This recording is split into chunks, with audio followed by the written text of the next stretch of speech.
Hi guys, in this video, we are going to talk about how to download Threads on iPhone and Android.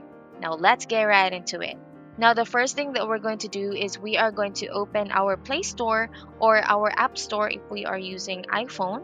So if we are using Android, then we're going to open our Play Store and we are just going to search for Threads in the search box. And you are going to choose this app, Threads and Instagram apps. You're going to click on this and we are going to click install. So there, we're done installing. So we're just going to open the Threads app. So this is what it looks like. And there you go. That's how you're going to download the Threads app using your Android or your iPhone. So if you are using your Android, then you are just going to open your Play Store.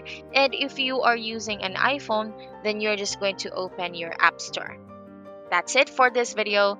If you have questions, please don't hesitate to write them below, and I will see you guys next time. Bye!